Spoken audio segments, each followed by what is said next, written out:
Serra Angel, one of the most iconic cards in Magic the Gathering. A card that every player remembers fondly, or with great disdain from their kitchen table days. A card that has the very simple text of flying and vigilance. Truly, it must live up to its reputation as one of the greatest Magic cards of all time, right? Well, today we're going to find out just how busted was Serra Angel in the Magic the Gathering professional scene. Before we continue, I want to go over a couple ground rules as this is the first video of this kind I've created. So for today, we're going to go over mostly world tournaments for the early days of the competitive scene. There were pro tours and documents of tournaments from way back when, but it is not as easy to find out strategies or even all the full deck list from the tournaments. Even the world tournaments, there are some deck lists that seem as if they're missing, or the structure just wasn't the same as it is today. For instance, in the 1994 world tournament scene, I could only see 4 or find 4 deck lists instead of the typical top 8 that we see today. In addition to that, I will also only be mentioning top 8 performances that I do find in any form from the early days of Magic onward, so about like 2000-ish. And then I will also only be covering Standard, Modern, Legacy, and Vintage for today's video, as these are the formats that are the backbone of the competitive scene in Magic the Gathering. If you want me to cover other formats like Commander, that's a little bit more difficult, as I could go over 1v1 Commander, but I feel like that's not really the essence of what Commander is about, or the information that people will want from this style of video. So I have to figure out a different way to quantify how good a card is in Commander. Sure, I could use EDH Rec, but I still feel like that's missing a large portion of the player base that don't use EDH Rec. Now, let me know if you have any suggestions in the comments below. And without further ado, how busted was Serra Angel? Let's start off by looking at Serra Angel. Serra Angel is a 5-mana 4/4 flying vigilant creature, meaning that it can play offense as well as defense fairly effectively. And boy can it do it well in the limited format that was early vintage. That's right, Serra Angel was playing in the most powerful format in all of Magic. That means it was contending with the ludicrously powerful Moxes, Ancestral Recall, Time Walk, and even Black Lotus. What really set Serra Angel apart was it being one of the few viable creatures in the entire game. While the early days of Magic have spells that were so groundbreaking they would be restricted or banned in every format, including this one, the creatures left a lot to be desired in the early days. But Serra Angel was a little bit different. In a metagame with Channel and Fireball, Curd Apes, and rugged decks everywhere, Serra Angel stood above the rest, giving Zach Dolan the first place finish at the first MTG World Tournament, 1994. With the extreme amounts of mana acceleration in the format, getting an early Serra Angel was not too unthinkable. 5 mana, it isn't as much when you have free lands in the form of the Moxes. You can accelerate triple blue or triple white with Black Lotus. It was much more feasible to cast the 5 mana creature that is Serra Angel. And it was very difficult to get rid of.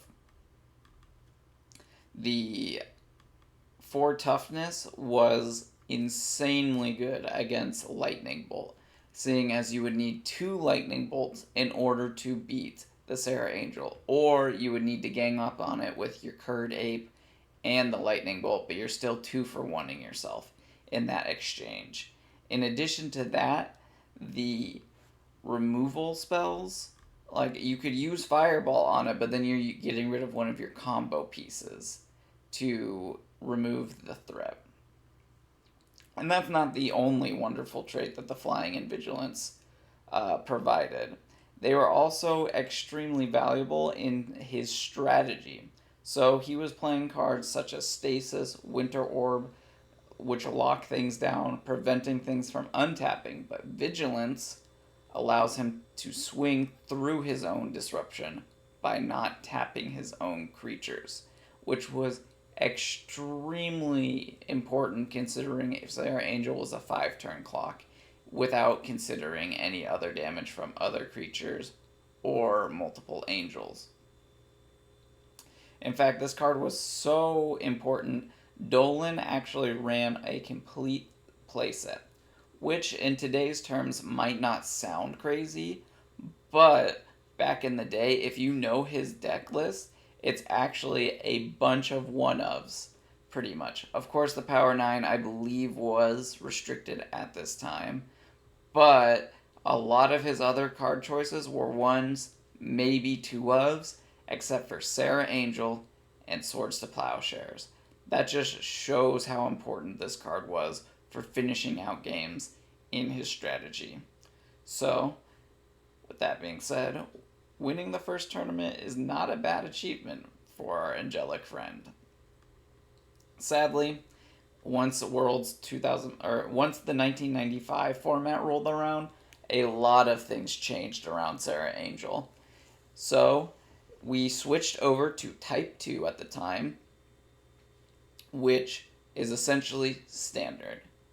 And with that being said, all the cards that surrounded Serra Angel for the 1994 victory were suddenly gone. No longer were the Lotus or was the Moxes legal. There was no Black Lotus, nothing like that. All the landscape around Serra Angel had changed. It didn't have the crazy fast mana acceleration. It didn't have the insane control options that it had in the previous years. Now it had to be cast at a more normal and slower pace that we can associate Magic with today. Now, unfortunately, it was unable to get into the top 8 of Worlds at this time.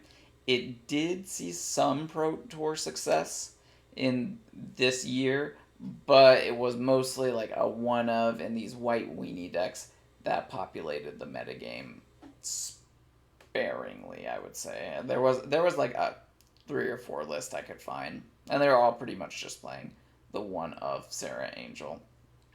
The big decks at this time were the rack decks, and rack would essentially cut out your ability to play your big 5-mana creatures. You were trying to win before the rack could kill you. So Serra Angel took kind of a hit in the 1995 series. But thankfully, due to more environment shifts and changes in the metagame in 1996, Serra Angel returned to the scene with a vengeance, winning its second World Championship in 1996. And although it did make a comeback, it wasn't as integral to the strategy as it was in 1994. But making World Championship, still not bad. And if you look at the deck list, Tom Chenpeg, I'm probably saying that wrong, I am sorry, he also went with a taxing deck. Now, it was a different form of taxes than Dolan's deck from 1994 was. It is the land destruction taxing. So, what it looked like Tom was trying to do was trying to stick his threat down and remove all of the lands from play, or generate advantage by utilizing cards to generate card advantage and mana advantage. Examples of this would be land tax and lodestone bauble. Land tax is self-explanatory. If your opponent has more lands than you, you get to draw 3 cards essentially. But lodestone bauble let you stack your deck with 3 lands essentially after using it. So you would Armageddon, put 3 lands on your deck, and you are good to go. You would almost 100% of the time have more lands than your opponent. And then beyond that, the rest of the deck was just evasive creatures just to be able to beat down the opponent as quick and cheaply as possible. So you could press that advantage of the lands. And unfortunately, after 1996, this would be the last big hurrah of Serra Angel, at least on the world stage, and even Pro Tour success as well. As time passed on, Serra Angel eventually rotated out of Type 2, and it already couldn't cut it in Vintage. Modern wasn't a thing yet. Neither was Legacy, and it just was not the same. When it did eventually return to Standard, Magic was a very, very different game. 5 mana was a lot to ask for in a creature, and while the Angel was still hard to deal with in terms of other creatures, the speed of the game had picked up considerably. The curve was discovered, newer, better threats were printed, better removal was printed, and the Angel fell from the competitive scene, with the exception of Draft. Flyers is, for the most part, always going to be a form of an archetype. And overall, as an older card, I think Serra Angel did pretty good. Winning 2 world championships is like a huge accomplishment, and being able to play with the Power 9 and be one of the best cards in the deck, or maybe not best, but one of the important winning conditions, just shows how good Serra Angel was for its time. Despite not being played in literally any other format at this day and age, Serra Angel definitely deserves its status as one of the most iconic cards in all of Magic.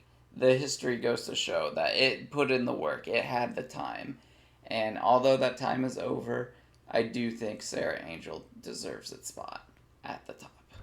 Thank you guys for watching. I hope you guys will stick around and see what I come up with in the future. If you guys want another card to be put into this, maybe I'll make it a series. Let me know in the comments below. I'm always looking for feedback. If you guys are willing to provide good feedback, or constructive feedback, I should say. Have a busted day. Peace.